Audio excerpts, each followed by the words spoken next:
નમસ્કાર વિદ્યાર્થી મિત્રો, ઓનલાઈન શિક્ષણમાં સૌ વિદ્યાર્થી મિત્રોનું હાર્દિક સ્વાગત છે. આપણે પ્રકરણ 6 જે આપણે રેગ્યુલર કોર્સમાં બાકી રહી ગયું છે એનું જે કંઈ બાકી છે એનું બધું આપણે આખા પ્રકરણનું આપણે વિડીયો બનાવશું અને અલગ અલગ ભાગમાં બનાવશું જેથી કરી સમજવામાં સરળ રહે. તો પ્રકરણ 6ની શરૂઆત કરતાં પહેલાં એક નાનકડી એવી વાત કરું તમને. તો મારા ગુરુ હંમેશા મને કહેતા કે જે વસ્તુ તમને ચેલેન્જ કરે છે એ જ તમને ચેન્જ કરે છે. એટલે કે જે કંઈમાં ચેલેન્જ હોય એવું શીખવું અને એ આવડે એટલે એ આપણી લાઈફને, આપણી જિંદગીને ચેન્જ કરે છે. તો આ જ સબક સાથે આપણે ગણિતને ચેલેન્જ કરી અને આપણી લાઈફને પણ ચેન્જ કરીએ. તો પ્રકરણ 6ની શરૂઆત કરતાં પહેલાં આપણે એનું નામ સમજી લઈએ. પ્રકરણનું નામ શું છે, અગાઉ આપણે આનો કેવો અભ્યાસ કરેલો એનું થોડું ઘણું પુનરાવર્તન કરી લઈએ. તો પ્રકરણ 6 ત્રિકોણ છે. બોર્ડમાં સ્ટાન્ડર્ડ માટે 6 ગુણનું છે, બેઝિક માટે 4 ગુણનું છે. આમાંથી મોટા ભાગે પ્રમેય પૂછાતો હોય છે બોર્ડની પરીક્ષામાં. એના સિવાય રાઇડરો પણ હોય છે જે સાબિત કરવાના દાખલા મોટા 4 ગુણમાં પૂછાઈ શકે, પણ મોટા ભાગે પ્રમેય જ હોય છે. તેમ છતાં આપણે રાઇડરને તૈયાર તો કરવાના જ છે. તો આ પ્રકરણની શરૂઆત કરતાં પહેલાં આપણે થોડુંક પુનરાવર્તન 8મા 9માનું કરીએ. તો ત્રિકોણ એટલે શું એ આપણે સમજી ગયા 8મા 9મામાં. ત્રિકોણ એટલે કે 3 ખૂણાવાળી, 3 બાજુવાળી બંધ આકૃતિ જે 3 બિંદુઓથી, 3 અસમરેખ બિંદુઓથી ત્રિકોણ બનેલો છે. તો આવા ત્રિકોણના પ્રકારો તમે જોયા અને 9મા ધોરણમાં તમે એક સાથે 2 ત્રિકોણનો અભ્યાસ કર્યો. કેવા ત્રિકોણો? તો કે એકરૂપ ત્રિકોણો. આપણે 9મા ધોરણની અંદર 2 એકરૂપ ત્રિકોણો વિશે જોઈ ગયા કે 2 ત્રિકોણ એકરૂપ ક્યારે કહેવાય અને કઈ કઈ શરતથી 2 ત્રિકોણ એકરૂપ થાય. તો અહીંયા સુધીનો ત્રિકોણનો અભ્યાસ તમે 9મા ધોરણ સુધી કરેલો છે, પણ અહીંયા થોડુંક એનાથી વિશેષ કે અહીંયા આપણે જે ત્રિકોણનો અભ્યાસ કરવાનો છે એ 2 ત્રિકોણનો માટે સમરૂપતાની વાત કરવાની છે. એટલે કે 2 ત્રિકોણ સમરૂપ ક્યારે બને તો એ સમરૂપ શબ્દ સમજશું અને આખા પ્રકરણમાં ત્રિકોણની સમરૂપતા ઉપરની જે કંઈ થિયરી છે એના વિશે સમજશું. તો કેવા પ્રકારની થિયરી છે આ પ્રકરણની અંદર એ થોડું ઘણું મેં તમને લિસ્ટ અહીંયા બનાવીને આપ્યું છે. તો આપણે આ પ્રકરણની અંદર 2 સમરૂપ આકૃતિનો અભ્યાસ કરીશું, 2 સમરૂપ ત્રિકોણ ક્યારે કહેવાય એના માટેની શરતોનો અભ્યાસ કરીશું, સમરૂપતાના ગુણધર્મો કે 2 ત્રિકોણ સમરૂપ બને તો 2 અથવા 2 થી વધારે ત્રિકોણ સમરૂપ બને તો એકાબીજા કેવી રીતે સમરૂપ થાય એના જે ગુણધર્મો છે એના વિશેનો ખ્યાલ મેળવશું. એના સિવાય સમપ્રમાણતાનો પ્રમેય આવશે જે થેલ્સ નામના ગણિતશાસ્ત્રીએ સાબિત કરેલો છે, એ પ્રમેય જોશું. એના સિવાય સમરૂપતાની શરતો છે, જેમ આપણે 9મા ધોરણમાં એકરૂપતાની શરતો જોઈ ગયા, બાખુબા, બાબાબા, કાકબા, આવી જે શરતો હતી એ મુજબ બંને ત્રિકોણ એકરૂપ થાય એવી જ રીતે 2 ત્રિકોણ સમરૂપ થાય એ માટેની શરતો આવશે જે આપણે આ પ્રકરણમાં જોશું. ત્યારબાદ બીજો પ્રમેય છે 2 સમરૂપ ત્રિકોણના ક્ષેત્રફળ માટેનો, તો એ પ્રમેય 6.6 આપણે જોશું. અને છેલ્લે આપણે જાણીતા એવા ગણિતશાસ્ત્રી પાયથાગોરસ કે જેને કાટકોણ ત્રિકોણ માટે જે વિધાન આપ્યું, જે પ્રમેય તરીકે આપણને આપેલું છે પાયથાગોરસ પ્રમેય, અને એનું પ્રતિપ્રમેય જે બંને આપણે ભણવાના છે અને સાબિત કરવાના છે. તો સૌપ્રથમ આપણે શરૂઆત કરી તો 2 સમરૂપ આકૃતિ. તો પેલા મિત્રો આપણે સમરૂપ વિશે સમજી. સમરૂપ, સમ એટલે સમાન, રૂપ એટલે રૂપ, આકૃતિ. તો જે 2 આકૃતિઓના રૂપ સમાન હોય એવી 2 આકૃતિઓને સમરૂપ આકૃતિ કહેવાય. ટૂંકમાં જે 2 આકૃતિઓના આકાર સમાન, માપ કોઈ પણ હોય તો વાંધો નથી, પણ આકાર સમાન હોય એવી 2 આકૃતિઓને સમરૂપ આકૃતિ કહેવાય. ઉદાહરણ તરીકે કોઈ એક મોટું વર્તુળ છે, ધારો કે જેમની ત્રિજ્યા r = 5 સેમી હોય, એનાથી થોડું નાનું વર્તુળ લઉં ધારો કે એમની ત્રિજ્યા આર બરાબર 3 સેમી હોય, તો અહીંયા જોઈ શકો બંનેના આકાર સમાન છે, પરંતુ માપ છે એ કોઈ પણ હોય એનાથી મતલબ નથી. આપણે માત્ર આકાર સમાન હોય એવી બે આકૃતિઓને સમરૂપ આકૃતિ કહેવાય. હજુ એક ઉદાહરણ લઈ. દાખલા તરીકે મોટો લંબચોરસ લઉં, લંબાઈ અને પહોળાઈ ધારો કે 8 સેમી અને 6 સેમી વાળું, અને એક લંબચોરસ એના કરતાં નાનો લઉં, ધારો કે 4 સેમી અને 3 સેમી બાજુવાળું છે.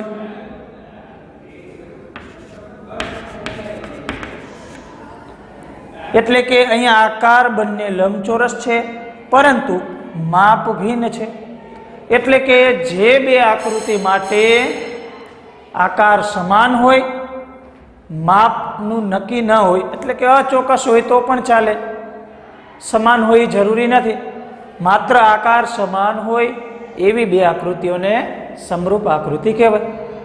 તો અહીંયા આપણે જે અભ્યાસ કરવાના છીએ એ સમરૂપ આકૃતિઓનો જ કરશું, પરંતુ માત્ર ત્રિકોણોનું, બે સમરૂપ ત્રિકોણોનું. તો જોઈએ કે બે સમરૂપ ત્રિકોણો ક્યારે બને.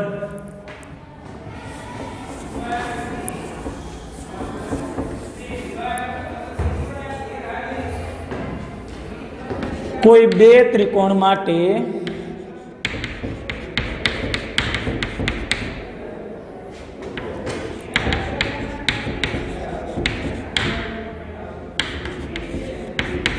ધારો કે કોઈ બે ત્રિકોણ એબીસી અને પીક્યુઆર માટે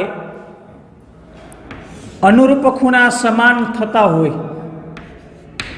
ધારો કે એબીસી અને ત્રિકોણ પીક્યુઆરમાં અનુરૂપ ખૂણા સમાન છે. માની લઈએ કે એ 40 છે તો આમાં પી 40 છે, બી 60 છે, આમાં ક્યુ 60 છે, આમાં સી 80 છે અને આમાં આર 80 છે એવું માની લઈએ. બાજુના માપ અનુક્રમે ધારો કે આ 3 છે, અહીંયા 6 છે, 4 છે, અહીંયા 8 છે અને 6 છે અને 12 છે. આવા બે ત્રિકોણો માની લઈએ કે આવા માપના બે ત્રિકોણો આપેલા છે. હવે આપણે જોયું છે આ સમરૂપ છે કે નહીં. તો આપણે સમરૂપની વ્યાખ્યા ઉપરથી કહી શકીએ કે આકાર સમાન હોય, બંને આકૃતિના આકાર સમાન હોય, માપ ભલે ભિન્ન હોય, તો એ બંને આકૃતિને સમરૂપ આકૃતિ કહેવાય. પણ ત્રિકોણની અંદર જ્યારે બંને ત્રિકોણમાં ખૂણાઓ સમાન હોય, અનુરૂપ ખૂણાઓ સમાન હોય અને બાજુઓ સમપ્રમાણમાં હોય, તો બંને ત્રિકોણ સમરૂપ કહેવાય. કારણ કે ત્રિકોણો છે, કાટકોણ, લઘુકોણ, ગુરુકોણ અલગ અલગ માપના, અલગ અલગ બાજુવાળા હોઈ શકે, તો જરૂરી નથી કે બેના આકાર સમાન થાય. એટલા માટે બે ત્રિકોણ માટે સમરૂપ બનવા માટેની ચોક્કસ શરતો છે. કઈ બે શરતો? અનુરૂપ ખૂણા સમાન હોય. પહેલી શરત, આપેલા બે ત્રિકોણો માટે અનુરૂપ ખૂણાઓ સમાન હોય. અને બીજી શરત, બાજુઓના ગુણોત્તર સમપ્રમાણમાં હોય અથવા બાજુઓના ગુણોત્તર સમાન છે એમ પણ કહી શકાય. જો આ બે શરતનું બે ત્રિકોણ માટે પાલન થતું હોય તો બંને ત્રિકોણ, આપેલા બંને ત્રિકોણ સમરૂપ કહેવાય.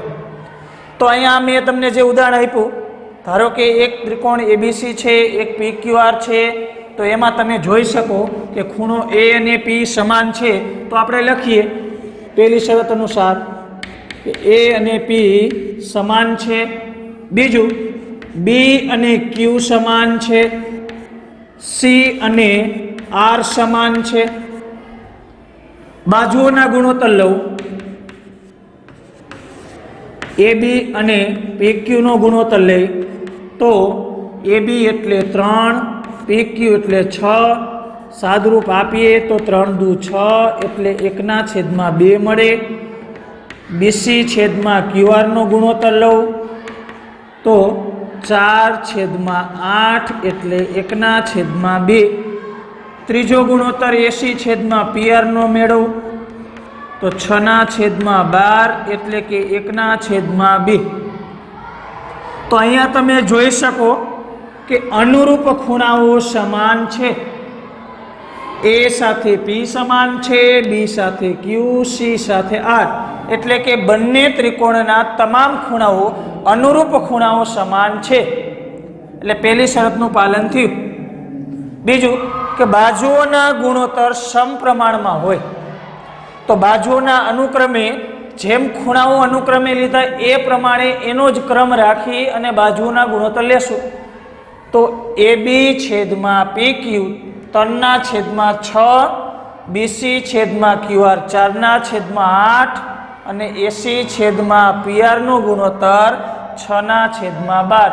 એટલે કે ત્રણેય ગુણોત્તરનું મૂલ્ય 1/2 મળે છે. એટલે કે ત્રણેય સમાન છે. તો જે બે ત્રિકોણ માટે અનુરૂપ ખૂણા સમાન હોય અને બાજુઓના ગુણોત્તર સમાન હોય એવા બે ત્રિકોણને સમરૂપ ત્રિકોણ કહેવાય. સમજે પડી હશે બરાબર? હજુ એક વખત સમજી લ્યો. બે શરતો છે. બે ત્રિકોણ સમરૂપ બને એના માટેની અનુરૂપ ખૂણાઓ સમાન બનવા જોઈએ અને બાજુઓના ગુણોત્તર સમાન થવા જોઈએ. ડાયરેક્ટ બાજુ સમાન નહીં, પરંતુ બાજુઓના ગુણોત્તર સમાન થવા જોઈએ. તો બંને ત્રિકોણ સમરૂપ છે એમ કહેવાય. હવે પ્રશ્ન એ થાય કે ધારો કે A સાથે Q સમાન આવે તો, B સાથે P સમાન આવતો હોય તો, C સાથે R સમાન આવતો હોય, આડાઅવળા ખૂણા હોઈ શકે. તો એને અનુરૂપ Q થતો હોય, B ને અનુરૂપ P થતો હોય ને C ને અનુરૂપ R થતો હોય, એવું પણ બની શકે. તો ગુણોત્તર છે એ બાજુ પ્રમાણે લેવા પડે. એટલે કે બે ત્રિકોણ વચ્ચે જો તમે આડાઅવળા ખૂણા કરશો એટલે કે એ બંને વચ્ચે 6 સંગતતા રચાશે. તમે આડાઅવળા કરતા જાઓ બંને ત્રિકોણને. A સાથે P લ્યો, A સાથે Q લ્યો, A સાથે R લ્યો. તો આવી રીતે ખૂણાને આડાઅવળા કરીએ તો અલગ અલગ રીતે 6 રીતે લખી શકીએ. એટલે કે આપણે 6 સંગતતા બનાવી શકીએ આમાં. તો એ 6 સંગતતામાંથી કોઈ પણ સંગતતા સમરૂપ થાય તો પણ બંને ત્રિકોણ સમરૂપ જ કહેવાય. જોઈએ એક ઉદાહરણ દ્વારા. ધારો કે તમને આવી રીતે આપેલું હોય કે કોઈ બે ત્રિકોણ ABC અને PQR માટે હવે ખૂણાઓ હું બદલાવી નાખું.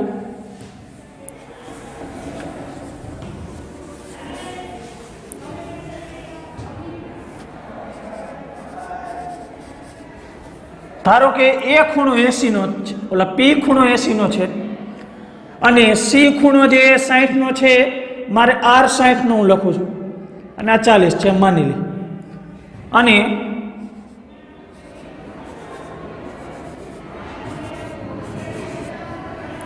બાજુઓ અનુક્રમે આ 3 છે અને આ 6 છે, આ 4 છે, આ 8 છે અને આ 6 અને આ 12 છે માની લે. હવે આવા બે ત્રિકોણ આપ્યા. પ્રશ્ન થાય કે આને જ અનુરૂપ આ કહેવાય? ના, એવું જરૂરી નથી કે આને અનુરૂપ આ કહેવાય, પરંતુ જેની સાથે જે સમાન છે એને અનુરૂપ કહેવાય. તો A અને Q ખૂણો સમાન છે અહીંયા. તો આપણે શરત મુજબ લખી કે A અને Q સમાન છે, B અને R સમાન છે, C અને P સમાન છે. A સાથે Q સમાન મળે છે, B સાથે R અને C સાથે P ખૂણો સમાન મળે છે. તો હવે બાજુઓના ગુણોત્તર ખૂણાના આધારે લેશું. AB બાજુ લેશું તો સામે QR લેવાની અને AB અને QR નો ગુણોત્તર મેળવો. તો AB એટલે 4, QR એટલે 8, એટલે કે 1/2. BC અને PR નો ગુણોત્તર લેવાનો. BC PR, BC નું માપ 6, PR નું 12, 1/2. AC અને PQ નો ગુણોત્તર લ્યો. તો AC એટલે 3, PQ એટલે 6, એ પણ 1/2. તો અનુરૂપ ખૂણાઓ સમાન મળે છે, અનુરૂપ બાજુઓના ગુણોત્તર સમાન છે તો બંને ત્રિકોણ સમરૂપ કહેવાય. પરંતુ અહીંયા જે બે ત્રિકોણ સમરૂપ બન્યા એ એબીસી સંગત QRP મળ્યા. આ જોડ સમરૂપ છે કારણ કે એ સાથે Q અનુરૂપ છે એટલે કે Q સમાન છે, B સાથે R સમાન છે, C સાથે ખૂણો P સમાન છે. તો આપણે આ જોડ મુજબ ત્રિકોણ એબીસી અને ત્રિકોણ PQR સમરૂપ છે એમ કહી શકીએ. પરંતુ મહત્વની છે સંગતતા, કે આ સંગતતા મુજબ આ બંને ત્રિકોણ સમરૂપ છે. તો આ જે છે એ સમરૂપનું નિશાન છે. તો જ્યારે પણ તમે બે ત્રિકોણ સમરૂપ દર્શાવો ત્યારે બંને વચ્ચે આ ચિહ્ન કરવું. તો જરૂરી નથી કે એ સાથે P જ ખૂણો સમાન થાય, B સાથે Q થાય, A સાથે R પણ સમાન હોઈ શકે, B સાથે P પણ હોઈ શકે. તો ટૂંકમાં આવી બે ત્રિકોણ વચ્ચેની 6 સંગતતાઓ બને. એ 6 સંગતતા કઈ કઈ બને એની શક્યતા આપણે લખીએ. તો સૌપ્રથમ એવી સંગતતા લખું કે એબીસી સંગત PQR સમરૂપ બની શકે. A સાથે P ખૂણો સમાન આપ્યો હોય, B સાથે Q આપ્યો હોય અને C સાથે R આપે. અથવા તો એવું પણ બને કે એબીસી સંગત PRQ સમાન થતા હોય, અથવા ત્રીજી સંગતતા એબીસી સંગત QRP, અથવા એબીસી સંગત QPR, અથવા એબીસી સંગત PRQ, અને છેલ્લે એબીસી સંગત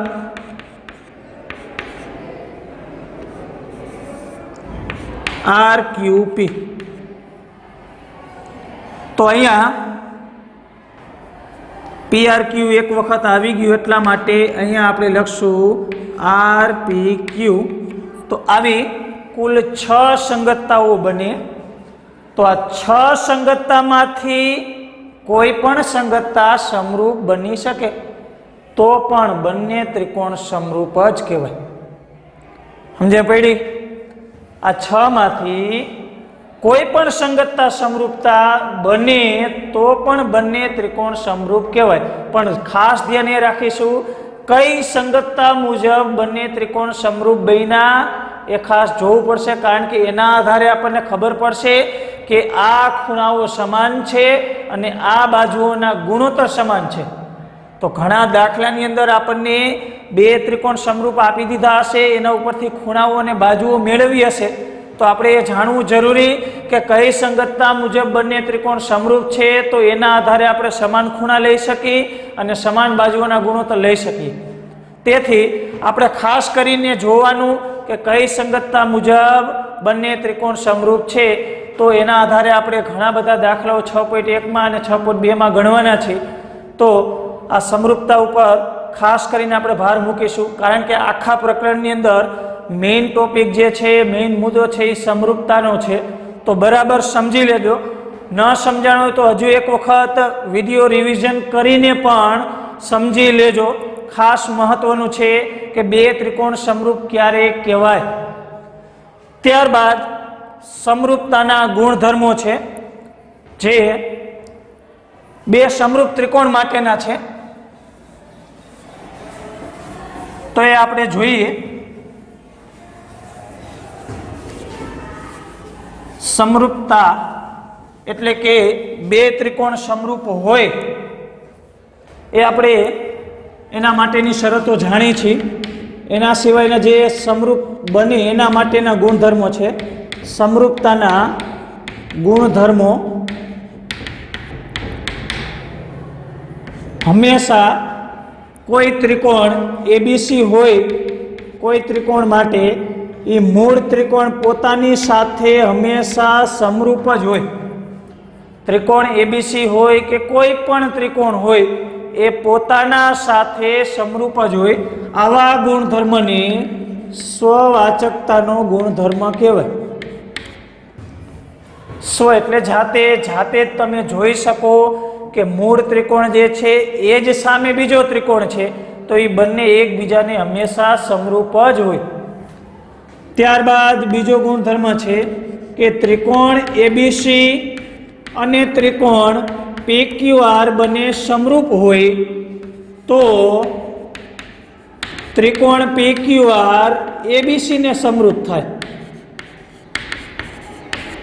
એટલે કે કોઈ ત્રિકોણ બીજા ત્રિકોણ સાથે સમરૂપ છે તો એ બીજો ત્રિકોણ પેલા ત્રિકોણ સાથે સમરૂપ હોય. એકાબીજા સાથે હંમેશા બંને ત્રિકોણ સમરૂપ હોય તો આડાઅવળા બંને એકબીજાને સમરૂપ કહેવાય. તો આ ગુણધર્મને સમમિતતાનો ગુણધર્મ કહેવાય. ઘણી વખત હેતુલક્ષીની અંદર પૂછાઈ જાય કે ત્રિકોણ એબીસી સમરૂપ ત્રિકોણ પીક્યુઆર હોય તો ત્રિકોણ પીક્યુઆર અને ત્રિકોણ એબીસી સમરૂપ થાય, સમરૂપતાનો કયો ગુણધર્મ કહેવાય? તો જવાબમાં આવે સમમિતતા. ત્યારબાદ ત્રીજો ગુણધર્મ છે ત્રિકોણ એબીસી સમરૂપ ત્રિકોણ પીક્યુઆર હોય તથા ત્રિકોણ પીક્યુઆર છે એ ત્રિકોણ XYZ સાથે સમરૂપ હોય તો ત્રિકોણ એબીસી અને ત્રિકોણ XYZ પણ સમરૂપ થાય. એટલે કે એક ત્રિકોણ બીજા ત્રિકોણ સાથે સમરૂપ, બીજો ત્રિકોણ ત્રીજા ત્રિકોણ સાથે સમરૂપ, તો પહેલો અને ત્રીજો ત્રિકોણ પણ એકબીજાને સમરૂપ થાય. આવા ગુણધર્મને પરંપરિતતાનો ગુણધર્મ કહેવાય. ત્યારબાદ ચોથો ગુણધર્મ કે બે એકરૂપ ત્રિકોણો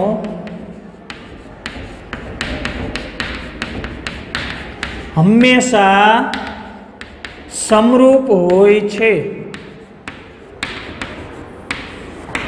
પરંતુ બે સમરૂપ ત્રિકોણો એકરૂપ હોય એ જરૂરી નથી. એટલે કે કોઈ પણ બે ત્રિકોણ આપ્યા હોય અને એ બંને જો એકરૂપ હોય તો એ સમરૂપ થાય જ. કારણ કે બે એકરૂપ ત્રિકોણો એટલે એના અનુરૂપ ખૂણા અને બાજુઓ બધું સમાન હોય. જ્યારે આપણે સમરૂપની અંદર માત્ર ખૂણાઓ સમાન હોય અને બાજુઓના ગુણોત્તર સમાન થાય તો સમરૂપ બની જાય. તો ખૂણા તો સમાન થયેલ જ છે, કારણ કે એકરૂપ ત્રિકોણમાં ખૂણાઓ સમાન હોય, અન્યથા બાજુ પણ સમાન હોય. તો બાજુઓ સમાન હોય અને સમાન બાજુઓના જો ગુણોત્તર મેળવો તો એ સમાન જ મળવાના. એટલે કે હંમેશા બે એકરૂપ ત્રિકોણો જો હોય તો એ સમરૂપ બને જ, પરંતુ બંને જો સમરૂપ ત્રિકોણ હોય તો એ એકરૂપ થાય નહીં. કારણ કે સમરૂપમાં માત્ર ખૂણાઓ જ સમાન હોય અને એકરૂપમાં તો બધું જ સમાન હોય, ખૂણાઓ અને બાજુઓ. તો આ ચાર ગુણધર્મો છે એ સમરૂપતાના છે.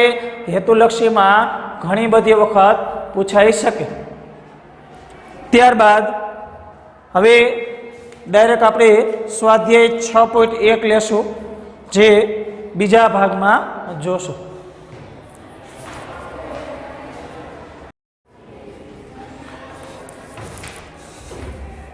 નમસ્કાર વિદ્યાર્થી મિત્રો, આપણે છેલ્લે બે સમરૂપ ત્રિકોણો કોને કહેવાય એનો અભ્યાસ કરેલો. ત્યારબાદ એના ઉપરનું જે સ્વાધ્યાય છે 6.1 એમાં થોડી ઘણી ખાલી જગ્યાઓ છે જે હેતુલક્ષીમાં પૂછાઈ શકે, તો એ જોઈએ આપણે. પહેલી ખાલી જગ્યા છે કે બધા વર્તુળો ખાલી જગ્યા છે. કારણ કે બધા વર્તુળો જે હોય એ હંમેશા સમરૂપ હોય. એનું કારણ એ છે કે આકારમાં બધા વર્તુળો સમાન હોય, અને એકરૂપ ન કહેવાય એનું કારણ એ છે કારણ કે વર્તુળો નાના મોટા હોય તો આકાર સમાન કહેવાય, પરંતુ એનું માપ સરખું ન થાય. એટલે હંમેશા બધા વર્તુળો છે એ આકારમાં જ સમાન હોય, એટલા માટે એને સમરૂપ કહેવાય. એટલે પહેલામાં આવશે બધા વર્તુળો હંમેશા કેવા હોય? સમરૂપ હોય છે. એવી જ રીતે બધા ચોરસો હંમેશા સમરૂપ હોય, કારણ કે ચોરસ બધા આકારમાં સમાન હોય, માપ અલગ અલગ હોય. ખાલી જગ્યા ત્રિકોણો સમરૂપ છે, બધા જ ત્રિકોણો. તો કેવા પ્રકારના બધા ત્રિકોણો હંમેશા સમરૂપ થાય? તો એમાં આવશે સમબાજુ. કારણ કે સમબાજુ ત્રિકોણ હોય, કોઈ પણ બે સમબાજુ ત્રિકોણ, એટલે કે પેલા ત્રિકોણમાં જે ત્રણેય બાજુ સમાન છે, ઉદાહરણ તરીકે 3 સેમી બાજુવાળો સમબાજુ છે અને એક 6 સેમી બાજુવાળો સમબાજુ છે, તો જો તમે બાજુઓના ગુણોત્તર લેશો તો સમાન મળશે. કારણ કે આમાં જે ત્રણેય બાજુ 3 છે, આમાં ત્રણેય 6 છે, એટલે ગુણોત્તર સમાન મળશે. અને ખૂણા તો દરેક 60 જ હશે, કારણ કે સમબાજુ છે એટલે દરેક ખૂણાનું માપ 60 હોય. એટલે કે આમાં ત્રણેય ખૂણા 60 ના બને, આમાં પણ ત્રણેય ખૂણા 60 ના બને. એટલે હંમેશા સમબાજુ ત્રિકોણો હોય, બધા જ સમબાજુ ત્રિકોણ એકાબીજાને સમરૂપ થાય. એટલે બધા જ સમબાજુ ત્રિકોણો હંમેશા સમરૂપ છે. છેલ્લો આપેલો છે કે કોઈ બે બહુકોણના, બહુકોણ એટલે વધારે, બે કરતાં વધારે ખૂણાવાળી આકૃતિ, એના અનુરૂપ ખૂણાઓ ખાલી જગ્યા હોય અને અનુરૂપ બાજુઓ ખાલી જગ્યા હોય, તો સમાન સંખ્યાવાળા બહુકોણો સમરૂપ થાય. તો આપણે જોઈ ગયા એ પ્રમાણે કે અનુરૂપ ખૂણાઓ સમાન હોય અને અનુરૂપ બાજુઓ સમપ્રમાણમાં હોય, તો એ બંને આકૃતિ સમરૂપ થાય. એટલે કે બંને બહુકોણો સમરૂપ થાય. ત્યારબાદ બે આકૃતિઓ આપણે દોરવાની છે, ઉદાહરણ આપવાના છે. એમાં પહેલો દાખલો આપેલો છે કે નીચેની જોડીઓના બે જુદા જુદા ઉદાહરણ આપો, એમાં સમરૂપ આકૃતિ હોય એવા બે ઉદાહરણ આપણે આપવાના છે. તો આપણે જે પ્રમાણે વ્યાખ્યા સમજ્યા કે સમરૂપ આકૃતિ કોને કહેવાય, એ મુજબ બે ઉદાહરણ લખીએ. તો જેના આકાર સમાન હોય એવી બે આકૃતિ લઈ. ઉદાહરણ તરીકે એક મોટું વર્તુળ લ્યો, એનાથી થોડું નાનું વર્તુળ, આકારમાં સમાન છે, માપ ભિન્ન છે, તો બે સમરૂપ આકૃતિ કહેવાય. તેવી જ રીતે ચતુષ્કોણ લઈ લ્યો. ધારો કે બે સમાંતર બાજુ ચતુષ્કોણ છે, એક નાનો, એનાથી એક મોટો ચતુષ્કોણ, તો આ બંને સમરૂપ આકૃતિ કહેવાય. ષટકોણ દોરી અથવા પંચકોણ દોરો,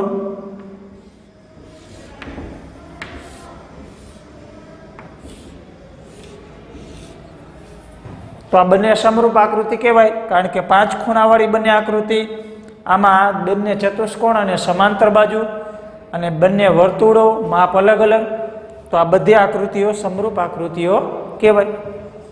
ત્યારબાદ સમરૂપ ન હોય એવી આકૃતિના ઉદાહરણ આપવાના છે. આ સમરૂપ હોય એવી આકૃતિઓ થઈ. સમરૂપ ન હોય એવી આકૃતિઓ દોરવી હોય તો સીધું જ છે, વર્તુળ અને ચતુષ્કોણ એ બંને સમરૂપ ન કહેવાય. રૂપમાં ક્યાં સરખા છે? ત્રિકોણ અને ષટકોણ દોરો તો એ પણ સમાન નથી, સમરૂપ ન હોય એવી આકૃતિ થઈ. આ પંચકોણ. તો કોઈ પણ બે અલગ અલગ પ્રકારની આકૃતિ લ્યો તો એ સમરૂપ નથી. ત્યારબાદ ત્રીજો દાખલો આપેલો છે કે નીચેના ચતુષ્કોણો સમરૂપ છે કે નહીં તે જણાવો. હવે જે આકૃતિ આપેલી છે એમાં બે ચતુષ્કોણો છે અને એક ચતુષ્કોણ જે છે એ સમાંતર બાજુ છે અને એક સમબાજુ છે. આવા બે ચતુષ્કોણો તમને રકમની અંદર આપેલા છે, જેમાં માપ અનુક્રમે 1.5 સેમી, 1.5 સેમી, 1.5 સેમી, 1.5 સેમી, અને સામે જે આપ્યો છે એ બીજો ચતુષ્કોણ, જેમાં તમામ ખૂણા 90 છે અને બાજુઓના તમામ બાજુઓના માપ 3, 3, 3 સેમી છે.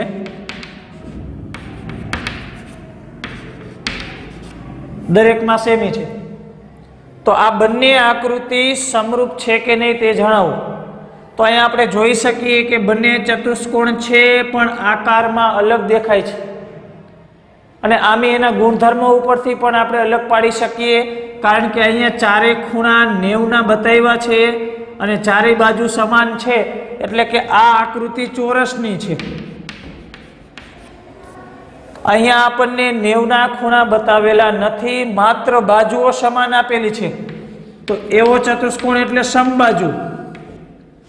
તો જરૂરી નથી કે સમબાજુ અને ચોરસના આકાર સમાન હોય, અમુકમાં હોઈ શકે, પણ અહીંયા આપણને જે આકાર આપ્યા છે એ સમાન નથી દેખાતા, તેથી આપેલી બંને આકૃતિ સમરૂપ કહેવાય નહીં કારણ કે આકારમાં અલગ અલગ છે।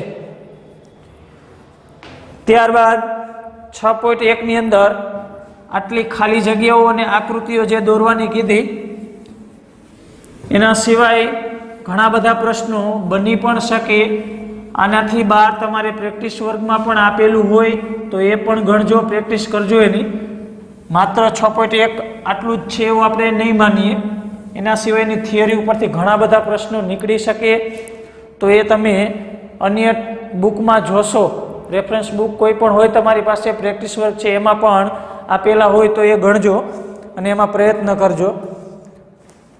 ત્યારબાદ આપણે સમરૂપતાના ગુણધર્મો જોયા, બે સમરૂપ ત્રિકોણો વિશેની વાત કરી।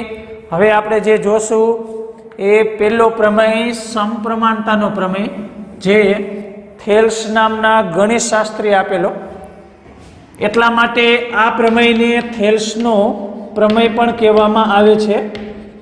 તો ઘણી વખત બોર્ડની અંદર પૂછાયેલો પ્રમેય છે 4 ગુણની અંદર, તો થેલ્સનો પ્રમેય લખો અને સાબિત કરો એવું પણ પૂછે, અથવા એવું પણ પૂછવામાં આવે કે સમપ્રમાણતાનો પ્રમેય લખી અને સાબિત કરો।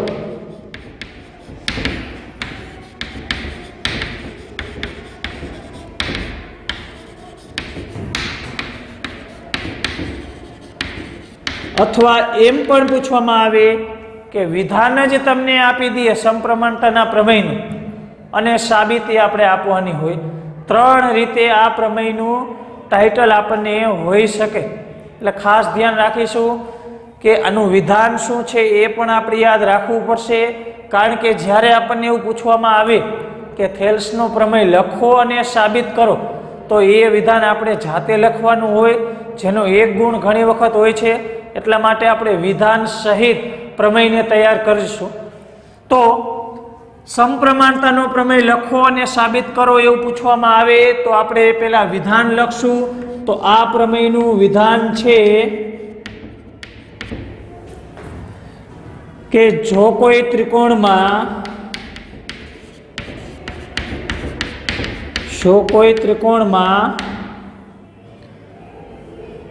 કોઈ એક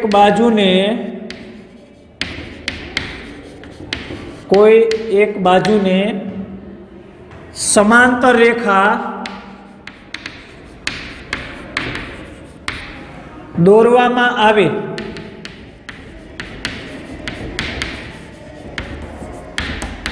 તો તે રેખા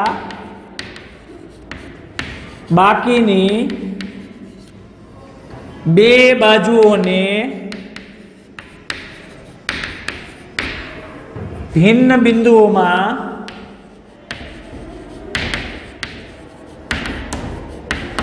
છેદે છે અને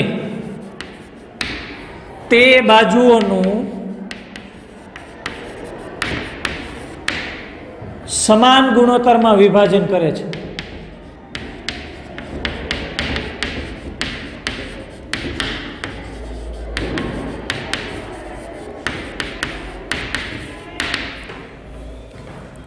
આ પ્રમેયનું વિધાન છે જેને આપણે સાબિત કરવાનું છે। સમજીએ બરાબર। જો કોઈ ત્રિકોણમાં કોઈ એક બાજુને સમાંતર રેખા દોરવામાં આવે તો એ રેખા વડે બાકીની બે બાજુઓને ભિન્ન બિંદુઓમાં છેદે અને તે રેખા બાકીની બાજુઓનું સમાન ગુણોત્તરમાં વિભાજન કરે છે।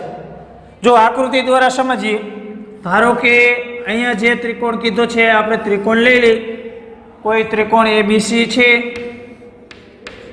એમાં કોઈ એક બાજુને સમાંતર રેખા દોરવામાં આવે તો હું દોરું બીસી ને સમાંતર રેખા.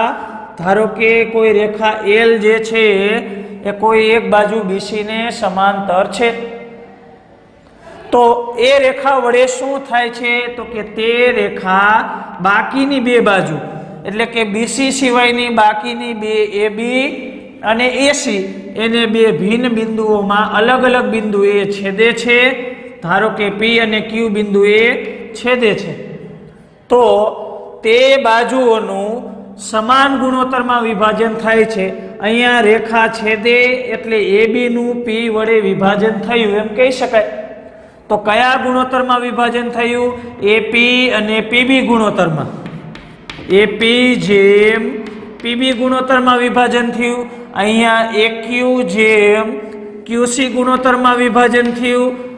એ બંને સમાન થાય છે એવું આપણે સાબિત કરવાનું છે. તો અહીંયા આપણને એક ત્રિકોણ આપેલો છે.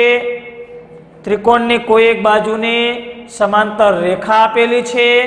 તે રેખા વડે બાકીની બે બાજુઓનું સમાન ગુણોત્તરમાં વિભાજન થાય એટલે કે એપી જેમ પીબી બરાબર એક્યુ જેમ ક્યુસી થાય એવું સાબિત કરો. તો આપણે આની સાબિતી જોઈએ.